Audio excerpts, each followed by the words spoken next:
ስብሐት ወክብር ለስሉስ ቅዱስ ይደር።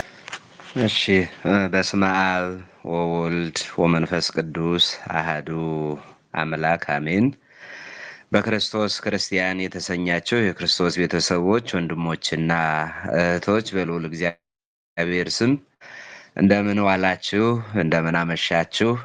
ምናልባትም እንደያላችሁበት አካባቢ እንደምን አደራችሁ? እንደምን አረፈዳችሁ ብያለሁ። ያው ባለፈው የዛሬ ሳምንት የጀመርነው ነገረ ክርስቶስ ነው። ነገረ ክርስቶስ የቤተ ክርስቲያን የትምህርት ማዕከል እንደሆነ፣ አስኳል እንደሆነ፣ መሰረት እንደሆነ ለማየት ሞክረን ነበር እና ባለፈው ሳምንት ያነሳነው ነገረ ክርስቶስ ኢየሱስ የሚለውን ስም፣ ክርስቶስ የሚለውን ስም፣ አማኑኤል የሚለውን ስም፣ ቃለ እግዚአብሔር፣ ወልደ እግዚአብሔር የሚሉ የኢየሱስ ክርስቶስን መጠሪያዎች ነበረ ያብራራ ነው። ቀደም ወንድማችን እንዳለ ጥያቄዎች ካሉ ይህን በተመለከተ ኋላም የምታነሱ ይሆናል። ከዚያ ውጭ ደግሞ ያው ሪከርድ ተደርጎ ሊለቀቅ ስለሚችል ገብታችሁ ብታዳምጡት ግልጽ ያልሆነ ነገር ካለም ለማብራራት እንዲያመች ማለት ነው። እንግዲህ በባለፈው ያየነው ይሄ ሲሆን ዛሬም ከስሙ ጋር የተያያዘ ነው የተወሰኑ ሐሳቦችን የምናነሳው። ከዚያም አለፍ ብለን የምናይ ይሆናል። ዛሬ ኢየሱስ ክርስቶስ የሰው ልጅ ተብሎም ይጠራል። የሰው ልጅ በዚህ በማቴዎስ ወንጌል ምዕራፍ 8 ከቁጥር 20 ጀምሮ ስታነቡ ኢየሱስ ክርስቶስ ስለራሱ እንዲህ ብሎ ተናግሯል። ለሰማይ ወፎች መሳፈሪያ፣ ለቀበሮዎችም ጉድጓድ አላቸው፣ ለሰው ልጅ ግን ራሱን የሚያስጠጋበት የለም ብሎ ተናግሯል። ይህን የተናገረው አንድ ሰው ልደርልህ፣ ያንተ ሎሌ፣ ያንተ ባሪያ ልሁን ብሎ በመጣበት ሰዓት ከሄሮድስ ተልኮ ተንኮል ፈልጎ መጥቶ ስለነበረ ነው። ክርስቶስ ለሰማይ ወፎች መሳፈሪያ አላቸው፣ ለቀበሮችም ጉድጓድ አላቸው ካለ በኋላ ለሰው ልጅ ግን ራሱን የሚያስጠጋበት ቤት የለውም፣ መጠለያ የለውም የሚለውን ሐሳብ ሲገልጽ ራሱን የሰው ልጅ ብሎ ነው የገለጸው። የሰው ልጅ ብሎ የገለጸው እንግዲህ ከ5500 ዘመን ከተፈጸመ በኋላ ከእመቤታችን ከድንግል ማርያም ከስጋዋ ስጋ ከነፍሷ ነፍስ ነስቶ ሰው እንደሆነ የእኛን ስጋ ሳይንቀን እንደለበሰ የእኛን ባህሪ እንዳደረገ ለማጠየቅ ራሱን የሰው ልጅ እያለ ጠርቶ እናገኛለን ማለት ነው። በተጨማሪም በማቴዎስ ወንጌል ምዕራፍ 20 ከቁጥር 28 ላይ ስታነቡ የሰው ልጅ ሊያገለግል እንጂ እንዲያገለግሉት አልመጣም በማለት ይናገራል። የሰው ልጅ የሚለው ራሱን ነው። ክርስቶስ አሁን ክርስቶስ ወደዚህ ዓለም የመጣው ለተልኮ ነው። ማለትም ሰው መሆኑ፣ ስለ ሰው ቤዛ መሆኑ፣ ማስተማሩ፣ የማዳንን መንገድ ማሳየቱ፣ ማገልገል ነው እና የሰው ልጅ እንዲያገለግሉት እንጂ ማነው የሰው ልጅ እንዲያገለግል እንጂ እንዲያገለግሉት አልመጣም ብሎ የሰው ልጅ ብሎ ራሱን ጠርቷል ማለት ነው። ይህና የሰው ልጅ የሚለው በግዙ ወልደ እጓለ እመሕያው ይባላል። እንዲህ ተብሎ ይጠራል። ልክ አማኑኤል እንደሚለው፣ ኢየሱስ እንደሚለው፣ ክርስቶስ እንደሚለው፣ ወልደ እግዚአብሔር እንደሚለው፣ ቃለ እግዚአብሔር ብለን ባለፈው እንዳየነው በዚህ ስም ይጠራል ማለት ነው። ሌላው የዳዊት ልጅ የአብርሃም ልጅ ተብሎ በመጽሐፍ ቅዱስ ውስጥ ተጠርቷል። የማቴዎስን ወንጌል ምዕራፍ 1 ቁጥር 1 ጀምሮ ስታነቡ ማቴዎስ ወንጌሉን የሚጀምረው የዳዊት ልጅ የአብርሃም ልጅ የኢየሱስ ክርስቶስ ትውልድ መጽሐፍ ብሎ ነው። ያ ማለት አብርሃም በስጋ የወለደው ማለት አይደለም፣ ወይም ዳዊት በስጋ የወለደው ማለት አይደለም። አብርሃምና ክርስቶስ የነበሩበት ጊዜ ይለያያል። እንደዚሁም ዳዊትና ክርስቶስ የነበሩበት ጊዜ ይለያያል። ከአብርሃም ዘር መወለዱን፣ ለአብርሃም የገባለት ኪዳን መፈጸሙን፣ ከዳዊት ዘር መወለዱን፣ ለዳዊት የገባለት ኪዳን መፈጸሙን ሲያጠይቅ የዳዊት ልጅ የአብርሃም ልጅ ተብሎ ተጠርቶ እናገኛለን ማለት ነው። ይህን የማቴዎስ ወንጌል ምዕራፍ 1 ቁጥር 1 ጀምሮ ስታነቡ እናገኛለን። ሌላው የዮሴፍ ልጅ ተብሎም ደግሞ ተጠርቷል። በዚህ በዮሐንስ ወንጌል ምዕራፍ 1 ቁጥር 41 ጀምሮ ስታነቡ ፊልጶስ የሚባለው ሐዋርያ ናትናኤል ለሚባለው ሐዋርያ ገና ክርስቶስን ከመከተሉ በፊት ናትናኤል ክርስቶስን ሳይከተል ማለት ነው ሙሴ በኦሪቱ የጻፈለትን ነቢያትም ትንቢት የተናገሩለትን የዮሴፍን ልጅ የናዝሬቱን ኢየሱስን አገኘ ነው ብሎ ተናግሯል።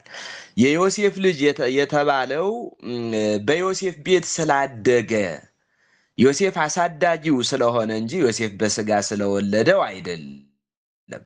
በዚሁ በማቴዎስ ወንጌል ምዕራፍ 1 ላይ ዘእንበለ ይትቃረቡ ተረክበ ጽንስተ መንፈስ ቅዱስ ሳይገናኙ በመንፈስ ቅዱስ ጸንሳ ተገኘች ተብሎ እንደተጻፈ የሱ መጸነሱ ያለ ወንድ ዘር ነው፣ ያለ ሩካቤ ነው። ግን የዮሴፍ ልጅ ተብሎ ተጠርቷል ማለት ነው። ስለዚህ የዳዊት ልጅ ሲባል በስጋ የወለደው ማለት አይደለም። የአብርሃም ልጅ ሲባልም በስጋ የወለደው ማለት አይደለም። የዮሴፍ ልጅ ሲባልም በዚህ መንገድ መሆኑን በደንብ መረዳት ያስፈልጋል ማለት ነው። ስለዚህ ባለፈው ካየነው ጋር ተያይዞ በእነዚህ ስሞች ይጠራል፣ በዋነኝነት በመጽሐፍ ቅዱስ ውስጥ በምናገኛቸው ማለት ነው። እነዚህ ስሞች ላይ መረዳት ያለብን ሌላው ጉዳይ ለምሳሌ አንድ መዝሙር ትዝ ብሎኝ ነው። አንድ ወልዳ ስሙን አበዛችው የሚል መዝሙር መቼም ሰምታችሁ ሊሆን ይችላል። በእርግጥ የመዝሙሩ አዘጋጅ ወይም ደግሞ ዘማሪው የቤተ ክርስቲያን ሰው ነው። በሃይማኖቱ የማይጠረጠርና የማይታማ ነው። ግን በዘመኑ በነበረው የግንዛቤ ልክ አንድ ወልዳ ስሙን አበዛችው፣ አንድ ቦታ ስትሄድ አማኑኤል፣ ሌላ ቦታ ስትሄድ ኢየሱስ፣ ሌላ ቦታ ደግሞ ስትሄድ ክርስቶስ ወይም ደግሞ የተለያዩ ስሞች እንደሰጠችው መስሎ የወጣበት አግባብ ልክ አይደለም።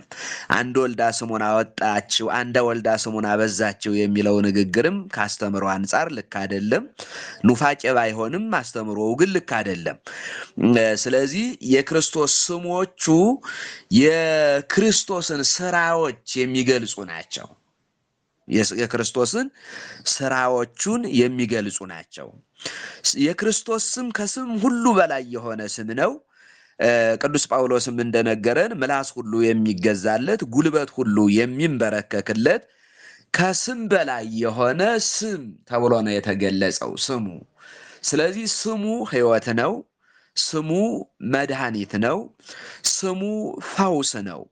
ስሙ ጽድቅ ነው እና ዝም ብሎ እንደዚህ በዘፈቀደ የወጣ ስም አለመሆኑን እያደመጣችሁን ያላችሁ ሰዎች በዛ ልክ እንድትረዱ የሚል ሐሳብ ለመግለጽ ነው። ሌላው የኢየሱስ ክርስቶስን ቀዳማዊነት ነው የምናየው። ምን ማለት ነው ይሄ? ኢየሱስ ክርስቶስ ስለ ሰውነቱ፣ ስለ አዳኝነቱ፣ ስለ ቤዛነቱ ስንናገር የክርስቶስ መገኘት ከድንግል ማርያም ከተወለደ ወዲህ አይደለም። ቀደም ሲል ለፌ ክዋኔሁ ማርያም የክርስቶስ መገኘት ከማርያም ወዲህ ነው የሚል አስተምሮ የነበራቸው ሰዎች ነበሩ። በእኛ ቤተ ክርስቲያን ውጉዛን የሆኑ የክርስቶስን ቀዳማዊነት የማይቀበሉ ማለት ነው እና ክርስቶስ ይሄ 5500 ዘመን ከተፈጸመ በኋላ የመጣ ወይም የተገኘ ሳይሆን ከአብ ከመንፈስ ቅዱስ ጋራ የነበረ ቀዳማዊ የሆነ መሆኑን መረዳት ያስፈልጋል። የመጽሐፍ ቅዱስ ሐሳቦችን የዮሐንስ ወንጌል ምዕራፍ 1 ቁጥር 1 ላይ እንደዚህ ተብሎ ተጽፏል። በመጀመሪያው ቃል ነበረ፣ ቃልም በእግዚአብሔር ዘንድ ነበረ፣ ቃልም እግዚአብሔር ነበረ ብሎ ነግሮናል። አሁን በመጀመሪያው ቃል ነበረ ሲል ይሄ መጀመሪያ ያለው መጀመሪያ አይደለም። ይሄ መጀመሪያ መነሻው የሚታወቅ መጀመሪያ አይደለም። ወይም በኦሪት ዘፍጥረት ምዕራፍ 1 ከቁጥር 1 ላይ በመጀመሪያ እግዚአብሔር ሰማይና ምድርን ፈጠረ ካለው ጋር የሚገናኝ መጀመሪያ አይደለም። በኦሪት ዘፍጥረት ምዕራፍ 1 ላይ የምናገኘው መጀመሪያ መነሻው የሚታወቅ መድረሻውም የሚታወቅ መጀመሪያ ነው። በዮሐንስ ወንጌል ምዕራፍ 1 ቁጥር 1 ላይ የምናገኘው መጀመሪያ ግን መነሻውም መድረሻውም የሚታወቅ መጀመሪያ አይደለም። ስለዚህ በዚያ መንገድ መረዳት ያስፈልጋል ማለት ነው። ሌላው በራዕየ ዮሐንስ ምዕራፍ 1 ቁጥር 8 ላይ ስናነብ ኢየሱስ ክርስቶስን ያው አልፋ ኦሜጋ ብሎ ይገልጸዋል። ወይም አልፋና ኦሜጋ እኔ ነኝ ይላል። አልፋ ማለት መጀመሪያ ነው። ኦሜጋ ማለት መጨረሻ ነው። አልፋ ማለት መነሻ ማለት ነው። ኦሜጋ ማለት መድረሻ ማለት ነው። አልፋ ማለት ቀዳማዊ ማለት ነው። ኦሜጋ ማለት ደግሞ ዳህራዊ ማለት ነው። ወይም ደግሞ ፊተኛና ኋለኛ እንደማለት ነው። ቀዳማዊ ማለት ፊተኛ፣ ዳህራዊ ማለት ደግሞ ኋለኛ ማለት ነው። ይሄ አሁን ኢየሱስ ክርስቶስ አልፋና ኦሜጋ ከሆነ መገኘቱ ከድንግል ማርያም በኋላ ሊሆን አይችልም ማለት ነው። ሊሆን አይችልም። ምክንያቱም ፍጡር ሆኖ ጊዜያዊ ሆኖ መጀመሪያና መጨረሻ፣ መነሻና መድረሻ፣ መጀመሪያና ወይም ደግሞ ይሄ ፊተኛና ኋለኛ መሆን የሚችል ፍጡር የለም። መላእክትም እንኳን ፊተኛና ኋለኛ ሊባሉ አይችሉም። ስለዚህ እነዚህ የክርስቶስን ቀዳማዊነት ያሳያሉ ማለት ነው። ከዚሁ ጋር አያይዘን ብናነሳው ጥሩ የሚሆነው ክርስቶስ የተወለደባት ቤተልሔም ልዩ የመገለጥ ስፍራው ናት እንጂ ለራሱ ለክርስቶስ መጀመሪያ አይደለችም። የክርስቶስ ሕልውና የሚጀምረው ከቤተልሔም አይደለም። እውነት ነው። በቤተልሔም የሰውን ሥጋ ለብሶ በአጭር ቁመቱ ጠባብ ደረት ተወስኖ ልዩ መገለጥ አድርጎባታል። ቤተልሔም ሥጋ ለብሶ የተገለጠው በዚያች ስለሆነ ማለት ነው። ስለዚህ እንጂ ቤተልሔም የክርስቶስ የሕልውና መጀመሪያ አይደለችም። እንዲያም ብለን ማሰብ የለብንም ማለት ነው። ይህንን ካልን ተጨማሪ የመጽሐፍ ቅዱስ ሐሳቦችን ይህንን ነገር የሚያስረዱንን እንይ። ለምሳሌ መጽሐፍ ቅዱስ ክርስቶስን ፈጣሪ ነው የሚለው ፈጣሪ ከሆነ ደግሞ ዳህራዊ ሊሆን አይችልም። ቀዳማዊ ነው ሊሆን የሚችለው። ዳህራዊ እንኳን ብንለው ቀዳማዊነቱን እንደጠቀ እንጂ ቀዳማዊነቱን ያጣ ወይም ቀዳማዊነት የሌለው ዳህራዊ ሊሆን አይችልም። በዮሐንስ ወንጌል ምዕራፍ 1 ቁጥር 3 ላይ እንደዚህ ተብሎ ተገልጿል። ዘወቱ ሁሉ ኮነ፣ ሁሉ በእርሱ ሆነ፣ ከሆነው ሁሉ ያለ እርሱ ምንም ምን የሆነ የለም ይላል። ሁሉ በእርሱ ሆነ ማለት ብዙዎች እንደሚያስቡት ኪስ የሞላ ጓዳ የሞላ ያሰብኩት ተሳካ፣ ተምሬ ተመረቅኩ፣ ትዳር ያዝኩ የሚለውን ሐሳብ የሚገልጽ ሳይሆን ሰማይ ከነግሱ ምድር ከነልብሱ ወይም ሰማይ ከነደመናው ምድር ከነጉተናው በክርስቶስ ተፈጠረ ማለት ነው። ሁሉ በእርሱ ሆነ ማለት ያለ እርሱ ምንም ምን የሆነ የለም ማለት ያለ ክርስቶስ የተፈጠረ በሰማይም ይሆን በምድር ምንም ነገር አለመኖሩን ያሳያል ማለት ነው። ይሄ እንደገና አሁንም በዮሐንስ ወንጌል ምዕራፍ 8 ከቁጥር 58 ላይ ስታነቡ ክርስቶስ ለአይሁድ እንዲህ ብሏቸዋል። ይትወለድ አብርሃም ሀሎ ከዋነ፣ አብርሃም ሳይወለድ እኔ አለሁ ብሏቸዋል። አብርሃም ሳይወለድ እንግዲህ አብርሃም የነበረው ኦሪት እንኳን ከመሰራቷ በፊት በሕገ ልቡና ዘመን የነበረ ነው። አብርሃም እንደምታውቁት 3ቱ ሕግጋት አሉ አይደል? ሕገ ልቡና፣ ሕገ ኦሪት፣ ሕገ ወንጌል የምንለው። ሕገ ልቡና ከአዳም እስከ ሙሴ ነው። ሕገ ኦሪት ከሙሴ እስከ ክርስቶስ ነው። ከክርስቶስ ወዲህ ያለው ደግሞ ሕገ ወንጌል ነው የምንለው። አብርሃም የነበረው በሕገ ልቡና ዘመን ነው። ምክንያቱም ኦሪት የተሰራችው በሙሴ ነው። ከአብርሃም እስከ ሙሴ ያለው ርቀትን እንኳን ብናየው ሰፊ ነው። ለምሳሌ ብቆጥረው አብርሃም ይስሐቅን ወለደ፣ ይስሐቅ ያዕቆብን ወለደ፣ ያዕቆብ ደግሞ 12 ልጆቹን ወለደ። ከ12 ልጆቹ አንዱ ሌዊ ነው። ሌዊ ቃትን ወለደ፣ ቃት ደግሞ እንበረምን ወለደ፣ እንበረም ሙሴን ወለደ። ሙሴ በግብፅ 40 ዓመት ኖረ። ከዚያ ግብፃዊውን ገድሎ ወደ ምድያም ተሰደደ። በምድያም 40 ዓመት ከኖረ በኋላ እስራኤልን ከግብፅ ይዞ ወጣ። በዚያ የኦሪት ሕግ ተሰራች ማለት ነው። ስለዚህ ኢየሱስ ክርስቶስ ከአብርሃም በፊት እኔ አለሁ ብሎ ከተናገረ ኢየሱስ ክርስቶስ ቀዳማዊ እንጂ ዳህራዊ አይደለም ማለት ነው። ዳህራዊ አይደለም እና በዚህ መንገድ እነዚህን መረዳት ያስፈልጋል። ኢየሱስ ክርስቶስ ፈጣሪ መሆኑን እግረ መንገዱን ሌላው በዕብራውያን መልእክቱ ሐዋርያው ቅዱስ ጳውሎስ ምዕራፍ 1 ከቁጥር 2 ላይ እንዲህ ብሎ ተናግሯል።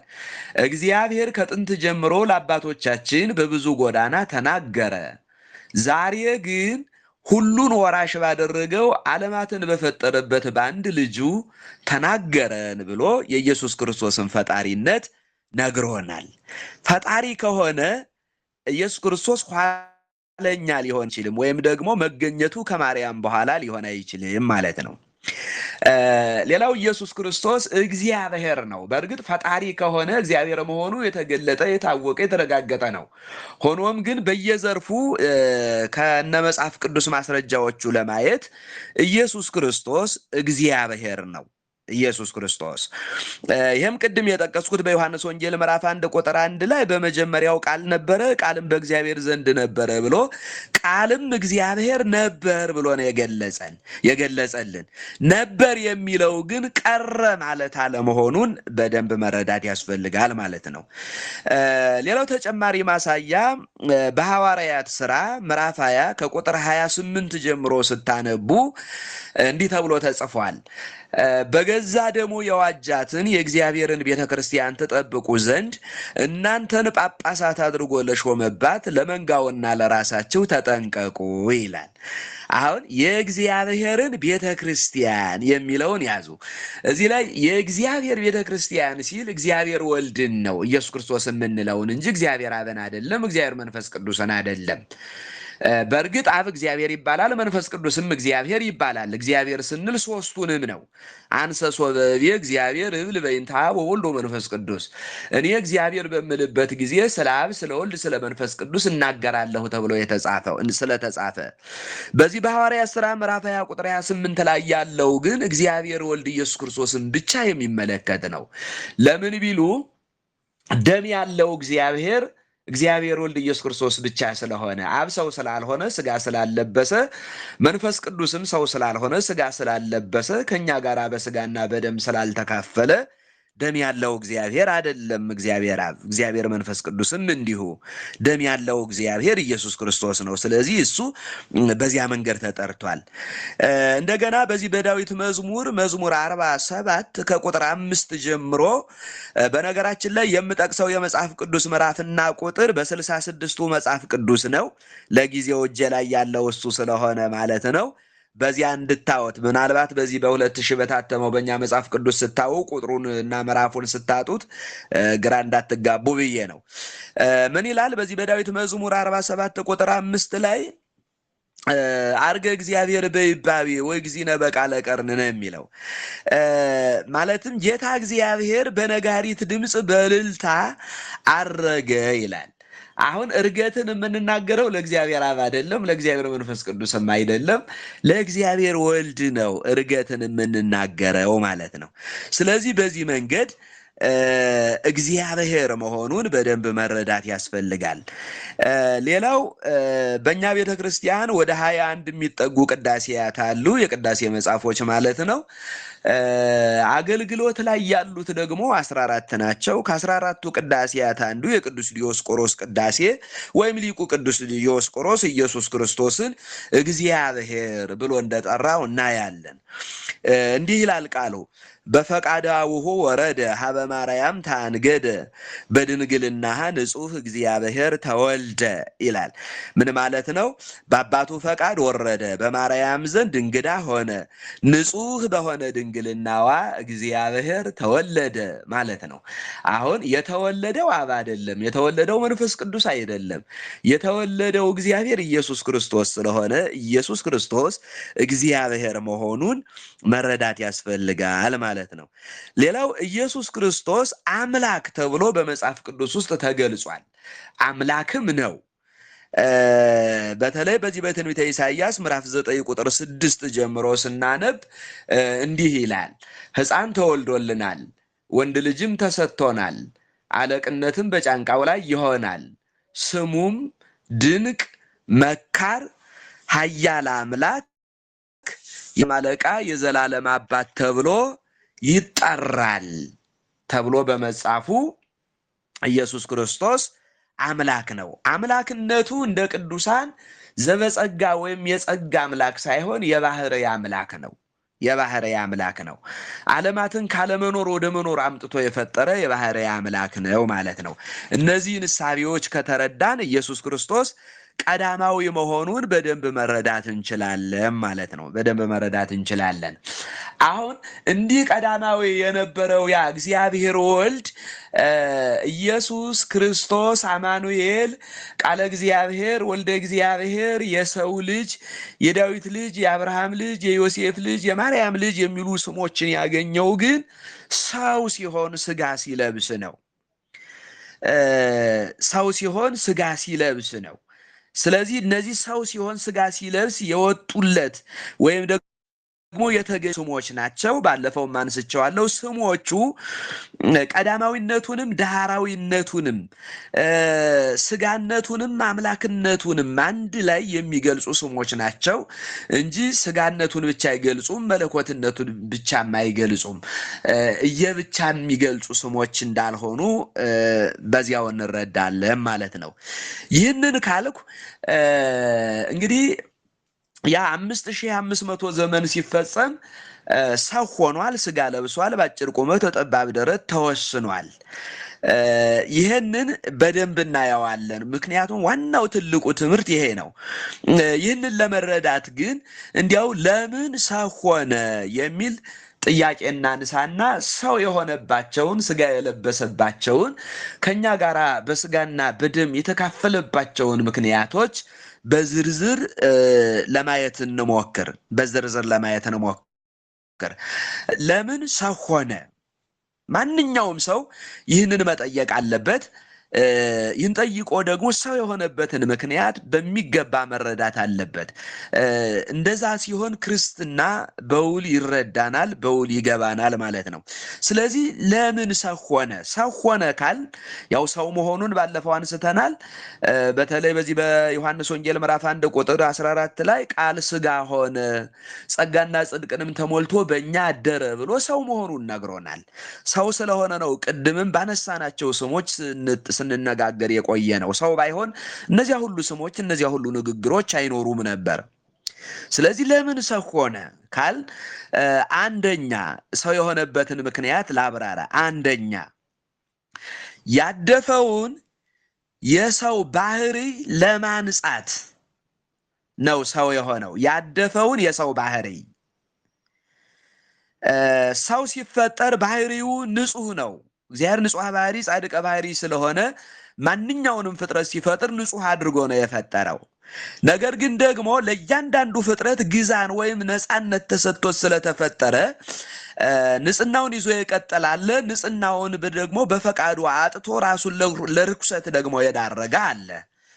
የሰው ልጅም እንደዚሁ የእግዚአብሔርን ትእዛዝ በማፍረስ አትብላ የተባለውን በመብላት የዲያብሎስን ምክር ሰምቶ ተግባራዊ በማድረግ ባህሪው አድፎ ጎስቁሎ ነበር። ያ ባህሪው ከእግዚአብሔር ጋር የሚያዛምደው ባህሪ ነበር። ያ ባህሪው ከመላእክት ጋር የሚያዛምደው ባህሪ ነበር። ያ ባህሪ ሲያድፍ፣ ያ ባህሪ ሲጎሰቁል ከእግዚአብሔር ጋር መዛመዱ ቀረ፣ ከመላእክትም ጋር መዛመዱ ቀረ። በዚህ ሁኔታ ለ5500 ዘመን ከኖረ በኋላ እግዚአብሔር ቸር በመሆኑ ያደፈ ባህሪውን አንጽቶ ከራሱ ከእግዚአብሔር ጋር እንዲዛመድ ከመላእክትም ጋር እንዲዛመድ ለማድረግ ሰው ሆኗል። የመጀመሪያው ምክንያት ይሄ ነው።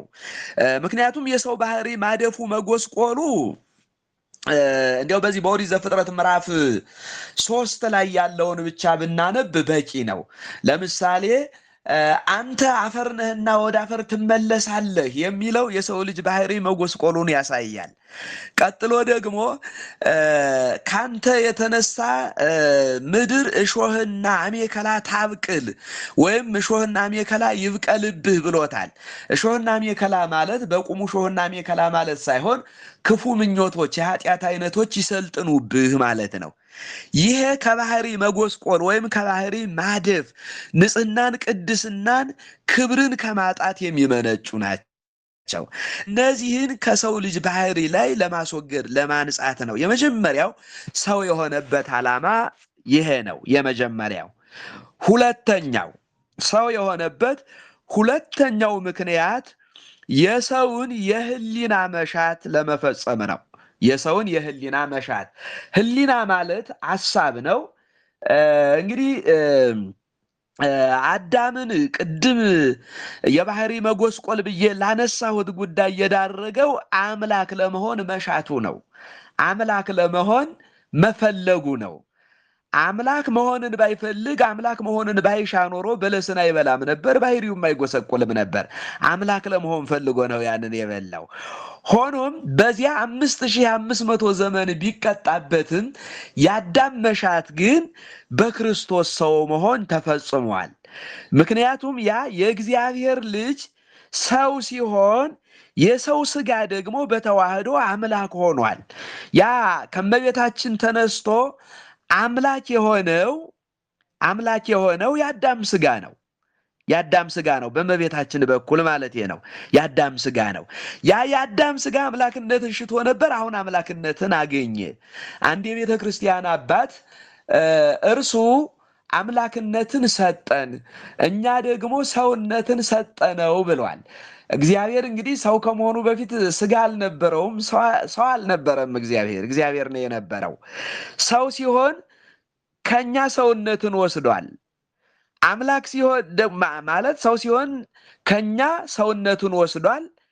አምላክነትን ደግሞ ለእኛ ሰጥቷል ማለት ነው። ለእኛ ሰጥቷል እና እርሱ አምላክነትን ሰጠን፣ እኛ ደግሞ ሰውነትን ሰጠነው ብሎ የተናገረው ለዚያ ነው። የአዳም መሻት የተፈጸመው በክርስቶስ ሰው መሆን ነው። የአዳም ስጋ ከዚያ ከቃል ጋር ከመለኮት ጋር ተዋህዶ የባህሪ አምላክ ስለሆነ ማለት ነው። ስለዚህ ሁለተኛው ምክንያት የሰውን የህሊና መሻት ለመፈጸም የሚለው መሆኑን መረዳት ያስፈልጋል ማለት ነው። ሶስተኛው ምክንያት በብሉይ ኪዳን ዘመን የነበሩ ሰዎች ግዙፍ አምላክ ይሹ ነበር። ግዙፍ አምላክ፣ ግዙፍ ማለት የሚታይ የሚዳሰስ የሚጨበጥ ረቂቅ ያልሆነ ማለት ነው። ይህን ይሹ ስለነበር እስራኤል እንኳን ሳይቀሩ በየጊዜው እግዚአብሔርን እየረሱ እየተዉ እየዘነጉ በዓይን የሚያዩዋቸውን በእጅ የሚዳስሷቸውን ሰዎች የሰሯቸውን ጣዖታት እስከ ማምለክ ይደርሱ ነበር። ይህ ሁሉ ግዙፍ አምላክን የመሻት ጉዳይ እንደነበረ በግልጽ ይታያል። ስለዚህ ያ ረቂቅ የነበረው አምላክ፣ የማይታየው አምላክ፣ የማይመረመረው አምላክ፣ የማይደረስበት አምላክ፣ ምጡቅ ረቂቅ ጥልቅ የሆነው አምላክ አሁን ያ ረቂቅነቱ እንደተጠበቀ ሰው ሆኖ የሚታይ የሚዳሰስ የሚጨበጥ ሆነ። የሚዳሰስ የሚታይ የሚጨበጥ ሆነ። ስለዚህ ግዙፍ አምላክ ይሹ ስለነበረ በገዘፈ ስጋ ታየላቸው፣ በገዘፈ ስጋ ተገለጠላቸው። ልክ ዮሐንስ ባለ ራእዩ በመልእክቱ ላይ ዓይኖቻችን አዩት፣ እጆቻችን ዳሰሱት ብሎ እንደተናገረ ማለት ነው፣ እንደተናገረ። ስለዚህ ይሄ ሶስተኛው ምክንያት ነው ማለት ነው። አራተኛው ምክንያት ደግሞ ሰው ወደ እግዚአብሔር መቅረብ ባለመቻሉ እግዚአብሔር ወደ ሰው ቀርቦ ሰውን ወደ እግዚአብሔር ያቀርበው ዘንድ ነው። እንደምታውቁት አንደኛ ኃጢአታችን፣ በደላችን፣ የንጽህናችን የቅድስናችን ጉድለት፣ ያለመታዘዛችን ውጤት ከእግዚአብሔር ጋር የሚያገናኘን አልነበረም። ስለዚህ ወደ እግዚአብሔር መድረስ አቃተን። እሱ ሲያቅተን ግን እሱ ራሱ ወደኛ መጣ። ወደኛ መጥቶ አቀረበን። አባ ኤፍሬም ድንግል ማርያምን ባመሰገነበት የውዳሴ ማርያም ድርሰቱ መፍቀሬ ሰብእ አቅረበነ ሀቤሁ ብሎ ገልጾታል። ሰውን የሚወድ እርሱ ወደ እርሱ አቀረበን ብሏል። ስለዚህ ከእርሱ ርቀን የነበርን እኛን፣ ምክንያቱም በእኛና በሱ ወይም በእግዚአብሔር መካከል የጠብ ግድግዳ ነበር፣ የጥል መጋረጃ ነበር። ሰውና እግዚአብሔር መተያየታቸውን አቁመው ስለነበረ የክርስቶስ ሰው መሆን ግን በሰውና በእግዚአብሔር መካከል የነበረውን የጥል ግድግዳ አፍርሶታል፣ የጥሉን መጋረጃም ቀዶታል። ሰውና እግዚአብሔርም ተገናኝተዋል ወይም ደግሞ ተቀራርበዋል ማለት ነው። ስለዚህ እኛ ወደ እርሱ መቅረብ ቢያቅተን እሱ ወደ እኛ ቀርቦ እኛን ወደ እሱ ያቀርበን ዘንድ ሰው የሆነበት አራተኛው መሰረታዊ ምክንያት ይሄ ነው። አምስተኛው ነጥቦቹ ሊበዙ ይችላሉ፣ ግን መሰረታዊ ጉዳዮች ልናልፋቸው የማይገቡ ስለሆነ ነው የማነሳው።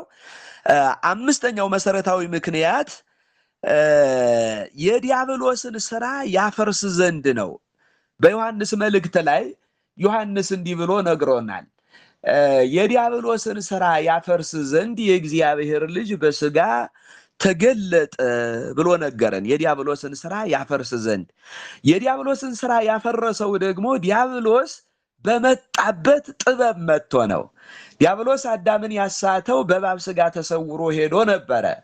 ክርስቶስ ደግሞ የዲያብሎስን ስራ የሻረበት በሰው ስጋ ተሰውሮ ነው።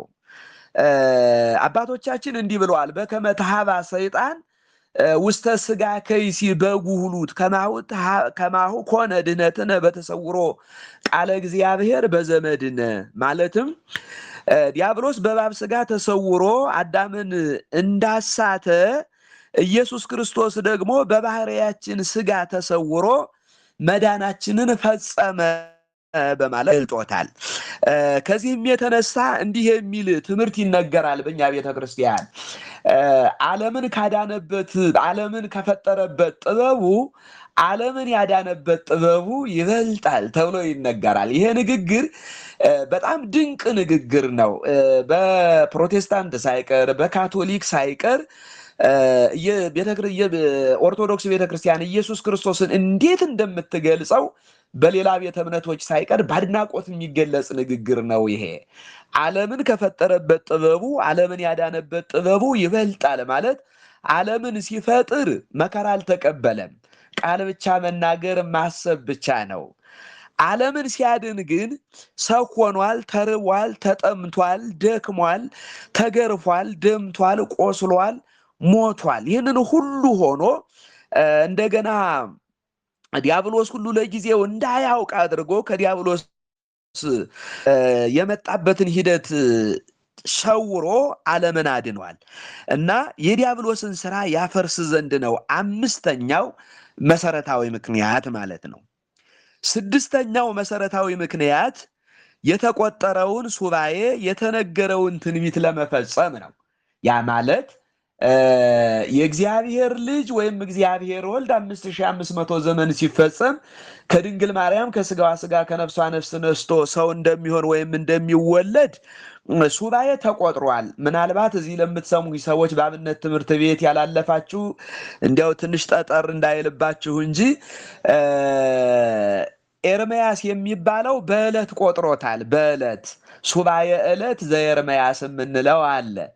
እንደገና ሱባኤ ሰንበት ደግሞ የዳንኤል አለ። 70 ሰንበታት አድሞሙ ለሕዝብከ፣ 70 ሰንበታትን ሕዝብህን ቅጣቸው ብሎ ዳንኤል በሰንበት ቆጥሯል። በሰንበት ዳንኤል በሰንበት ኤርምያስ ደግሞ በዕለት እንደዚህ እየቆጠሩ መጥተዋል። የተቆጠረው ሱባኤ ማለት ይሄ ነው። የተነገረው ትንቢት ማለት ደግሞ ክርስቶስ ከእመቤታችን እንደሚወለድና ሰው እንደሚሆን በሁሉም የትንቢት መጻሕፍት ላይ ተነግሯል። ከነዚያ መካከል እንዲያው የተወሰኑትን ባነሳ ነቢየ እግዚአብሔር ዳዊት እንደዚህ ብሏል። ናሁ ሰማይ ናሁ በኤፍራታ ወረከብናሁ ውስተ ኦመ ገዳም። እነሆ በምድረ በዳ አየነው ብሎ ተናግሯል። ሚልኪያስ የሚባለው ነቢይ ደግሞ ዋንቲኒ ቤተልሔም ምድረ ኤፍራታ ይትቲሃቲም ነገሥተ ይሁዳ እስመ እምኔኪ ይወፅእ ንጉሥ ዘይሬዎሙ ለሕዝበ እስራኤል። አንቺ ኤፍራታ ዕጣ የምትሆኚ ቤተልሔም ሆይ እንዲህ ቋያ እንደበቀለብሽ ፈት እንደሆንሽ አትቀሪም። ንጉሥ ይወለድብሻል፣ ለአሕዛብ ደጅ ይጠኑብሻል፣ ድንኳን ይተከልብሻል ብሎ የክርስቶስን መወለድ ተናግሯል። ኢሳይያስ ቅድም በትንቢተ ኢሳይያስ 9:6 ላይ እንዳነሳሁት ገና ክርስቶስ ከመወለዱ አስቀድሞ ነው ሕፃን ተወልዶልናል ወንድ ልጅም ተሰጥቶናል ብሎ አስቀድሞ ያንን ትንቢት የተናገረው። ዕንባቆም የሚባለው ነቢይ ደግሞ በመዝሙር 3 ላይ በምዕራፍ 3 ላይ ማለት ነው ምን ብሎ ተናግሯል? እግዚኦ ሰማይኩ ድምፀከ ወፈራይኩ ሪኩ ግብረከ ወአንከርኩ በማእከለ ክልኤ እንስሳ ርኢኩከ። አቤቱ ድምፅህን ሰምቼ ፈራው፣ ስራዬንም አይቼ ተደነቅሁ ይልና በሁለት እንስሳት መካከል አየሁህ ይላል። ሁለት እንስሳት የሚላቸው ጌታ በተወለደ ጊዜ ትንፋሻቸውን የገበሩለት አህያና ላም ናቸው። እነዚህ ለነብዩ ክርስቶስ ከመወለዱ በፊት አስቀድመው ታይተውት በዚህ መንገድ ተናግሯል። እንደ ምሳሌ እንዲያው እንደ ሳምፕል ያህል እነዚህን ካነሳው በቂ ነው። እናንተ በመጽሐፍ ቅዱስ ላይ ብዙዎችን ታገኛላችሁ። በጥቅሉ ግን የተቆጠረውን ሱባኤ የተነገረውን ትንቢት ለመፈጸም የሚለው ነው ስድስተኛው ምክንያት። ሰባተኛው ምክንያት የሰውን ክቡርነት ለማስረዳት ነው። እንግዲህ ሰው ሲፈጠር ክቡር ሆኖ ነው የተፈጠረው። እንደምታውቁት ንግበር ሰብአ በአርአያነ ወበአምሳሊነ፣ ሰውን በመልካችን እንደ ምሳሌያችን እንፍጠር ብሎ እግዚአብሔር ሰውን በመልኩ በምሳሌው ነው እግዚአብሔር የፈጠረው። እግዚአብሔር ይናገራል፣ ሰውንም እንዲናገር አድርጎ ፈጠረው። ሰው ያስባል፣ እግዚአብሔር ያስባል፣ ሰውንም እንዲያስብ አድርጎ ፈጥሮታል። እግዚአብሔር ሕያው ነው፣ ሰውም በሕይወት እንዲኖር አድርጎ ፈጥሮታል። እግዚአብሔር ንጹሕ ነው፣ እግዚአብሔር ቅዱስ ነው። ሰው በባህሪው ንጹሕ ቅዱስ ባይሆንም እንኳን ቅድስናን ንጽሕናን ከእግዚአብሔር አግኝቶ ነው የሰው ልጅ የተፈጠረው። እንደገና እንዲህ ሆኖ የተፈጠረ የሰው ልጅ ክቡርነቱን አላውቅ ብሎ እንስሳትን እስከ መምሰል ከእንስሳትም እስከ መባስ ደርሷል። ከዚህ የተነሳ እናት ከልጇ ጋር፣ ልጅ ከእናቷ ጋር፣ ወይም ደግሞ ወንድም ከወንድሙ ጋር፣ እህት ከእህቷ ጋር ለሆድ ሲባሉ ሰዎች ይበላላሉ። የሰውን ይሄ ክቡር የሆነውን ሰውነታቸውን ደግሞ ለዝሙት፣ ለርኩሰት፣ ለአምልኮ ጣዖት አሳልፈው ይሰጡ ነበር። ክርስቶስ ግን ሰው ሆኖ የሰውን ክቡርነት አሳየ። እንዴት አሳየ ብንል ሰው ሆኖ ሳይዋሽ ነው የኖረው።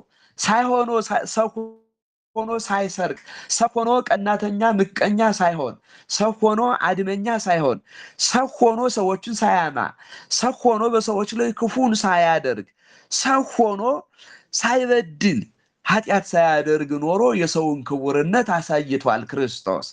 እና የሰውን ክቡርነት ለማሳየት ሰው ሆኗል። ሰባተኛው ምክንያት ይህ ነው። ስምንተኛው ምክንያት ፍርድንና ምሕረትን ለማስማማት ነው። ያ ማለት ምን ማለት ነው? አዳምና ሔዋን በለስም በልተዋል፣ እግዚአብሔርን በድለዋል። እንዲህ ከሆኑ ሊፈረድባቸው ይገባል፣ ተፈርዶባቸዋል። አሁን እንዲህ እንደተፈረደባቸው ለዘላለም እንዳይቀሩ እግዚአብሔር ቸር ነው፣ እግዚአብሔር ይቅር ባይ ነው፣ እግዚአብሔር መሐሪ ነው። ምሕረት ሊያደርግላቸው ይገባል። ዝም ብሎ ምሕረት እንዳያደርግላቸው ደግሞ ፍርድ ይቀራል። ስለዚህ እግዚአብሔር ፍርዱና ምሕረቱ ሳይቃረኑበት ፍርድንና ምሕረትን አስማምቶ ማድረግ የሚችል የባህርይ አምላክ በመሆኑ ፍርድና ምሕረትን ለማስማማት ሰው ሆነ። ምን ማለት ነው ይሄ? 5500 ዘመን በሰው ልጅ ላይ ተፈረደበት፣ በመከራ አለፈ። ያ ዘመንም ዓመተ ፍዳ ዓመተ ኩነኔ ተብሎ ተጠራ።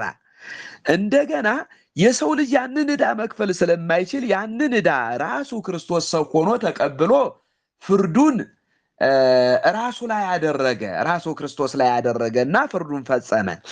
እንደገና ከዚያ ተያይዞ ደግሞ ለሰው ልጅ ምሕረት ተደረገለትና መዳንን ገንዘብ አደረገ። አሁን ፍርድም አልቀረም፣ ምሕረትም አልቀረም።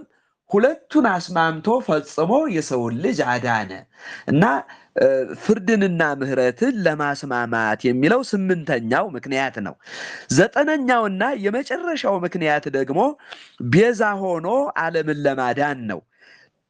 ቤዛ መሆን ማለት ሰው መሆን፣ መራብ፣ መጠማት፣ መድከም፣ በአጠቃላይ ሰው ሆኖ የተቀበላቸው መከራዎች በሙሉ ቤዛነት ይባላሉ። ቤዛነት ቤዛ ሆኖ ደግሞ ያው ዓለምን አድኗል እና ዘጠነኛውና የመጨረሻው ቤዛ ሆኖ ዓለምን ለማዳን ነው። ሰው የሆነባቸው መሰረታዊ ምክንያቶች እስካሁን የዘረዘርኳቸው እነዚህ 9 ምክንያቶች ናቸው ማለት ነው። ምናልባት ጊዜ እንዳልወስድባችሁ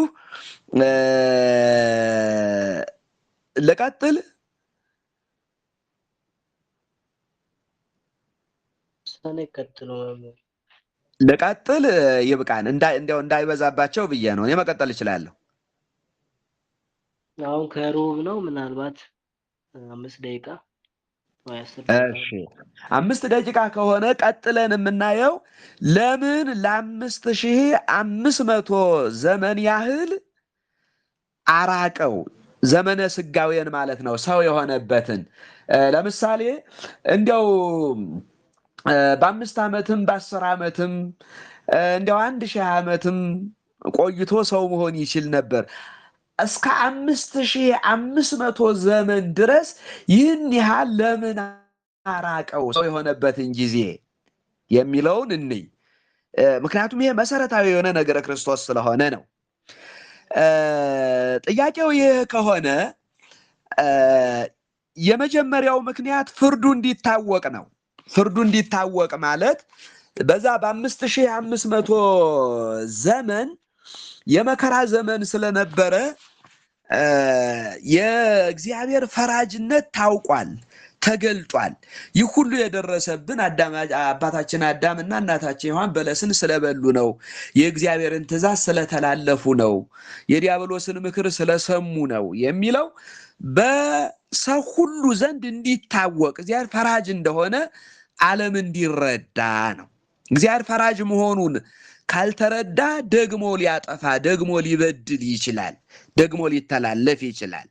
ስለዚህ ፍርዱ እንዲታወቅ ነው የመጀመሪያው ምክንያት። ሁለተኛው ደግሞ ሁሉ እስኪሰማው ነው። ማለት ምን ማለት ነው? እሱ የአዳምን በደል የ5500 ዘመን ሲፈጸም ደግሞ እግዚአብሔር አዳምን ሊያድነው ኪዳን እንደገባለት ሁሉም እስኪሰማው ድረስ ይህን እስኪረዳ ድረስ ጊዜ አስፈልጎታል ማለት ነው። ይሄ ሁለተኛው ምክንያት ነው። ሶስተኛው ምክንያት ደግሞ ጥንተ አብሶ ምላት እስኪያገኝ ድረስ ነው። ጥንተ አብሶ ማለት የቀደመ ኃጢአት፣ የቀደመ በደል ማለት ነው። ክርስቶስ ሰው የሆነው ክርስቶስ የተሰቀለው በጥንተ አብሶ ብቻ አይደለም። ክርስቶስ ሰው እስከሆነበት ጊዜ ድረስ ስለሚሰራው ኃጢአት ጭምር ነው። እስከዚያ ጊዜ ድረስ ብቻም አይደለም፣ ዛሬ ስለምንሰራው ኃጢአትም ጭምር ነው። ከዛሬ በኋላ ስለምንሰራው ኃጢአትም ጭምር ነው ክርስቶስ ሰው የሆነው። ስለዚህ ያ እንደዚያ ሲሆን ምን ሆነ ይባላል? ጥንተ አብሶ ምላት አገኘ ይባላል። ስለዚህ ጥንተ አብሶ ምላት እስኪያገኝ ድረስ መጠበቅ ስለነበረበት ወደ 5500 ዘመን አርቆታል የሚለውን እናያለን። እንደገና አራተኛው ምክንያት አዳምን ባልነበረበት ዘመን ልክ ለመቅጣት ነው ብለው አባቶቻችን ያስተምራሉ። አዳምን ባልነበረበት ዘመን ልክ ማለት ምን ማለት ነው? እንግዲህ የተቀጣው 5500 ዘመን ነው። ይሄ ወደ ፍጥረት ነው የሚመልሰን። ለምሳሌ እግዚአብሔር ፍጥረትን የጀመረው እሁድ ነው። እሁድ አዳም አልተፈጠረም፣ ሰኞም አልተፈጠረም፣ ማክሰኞም አልተፈጠረም፣ ረቡዕም አልተፈጠረም፣ ሐሙስም አልተፈጠረም። አዳም የተፈጠረው ዓርብ 1 ሰዓት በነግህ ነው የተፈጠረው። በነግህ እነዚህ የቆጠርናቸው ዕለታት በእግዚአብሔር ዘንድ 5500 ናቸው። ቅዱስ ጴጥሮስን መልእክት ስታነቡ እንዲህ የሚል ተጽፎ ታገኛላችሁ።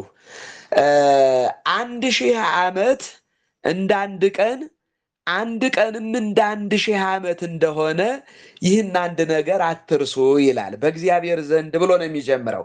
በእግዚአብሔር ዘንድ 1 ቀን እንደ 1000 ዓመት ነው፣ 1000 ዓመትም ደግሞ እንደ 1 ቀን ነው ብሎ ተናግሯል። ስለዚህ እሁድ 24ቱ ሰዓት 1000 ዓመት ተብሎ ተቆጠረ። ሰኞ 24ቱ ሰዓት 1000 2000 ሆነ። ማክሰኞ 24ቱ ሰዓት 1000 3000 ሆነ። ረቡዕ 24ቱ ሰዓት ማለት ነው 1000 4000 ሆነ። ሐሙስ 24ቱ ሰዓት ምን ሆነ? 5000 ሆነ ማለት ነው። 5000 ከዚያ ዓርብ ነግህ ላይ ነው የተፈጠረው 1 ሰዓት ላይ። አሁን ቀን መቁጠር የምንጀምረው ከሌሊቱ ነው። ከሌሊቱ ሐሙስ 12 ሰዓት 00 ካለበት ጊዜ ጀምሮ 41 ሰዓት 00 እስኪል ድረስ 12 ሰዓተ ሌሊት እናገኛለን። 12 ሰዓት ነው። ይሄ ደግሞ 5000 ነው። በዚህ አዳም አልተፈጠረም፣ በእነዚህ አልነበረም። ስለዚህ የአዳም ፍርዱ ባልኖረበት ዘመን ልክ ለመቅጣት 5500 አድርጎታል። ከዚህም የተነሳ ሰው ከእግዚአብሔር የተለየበት ከእግዚአብሔር የራቀበት ኃጢአትን በመስራት የኖረበት ዘመን እንዳልተኖረበት ዘመን ይቆጠራል ብለው አባቶቻችን በዚህ መንገድ ይገልጹታል ማለት ነው። ይህንን ካልን በዚህ ይበቃል። ወደ ሌላው ከቀጠል ባጭሩ ላይገታ ስለሚችል በዚህ እንጨርስ። እስከዚህ ድረስ ያነጋገረን እግዚአብሔር አምላካችን ስሙ ለዘላለም የተመሰገነ ይሁን።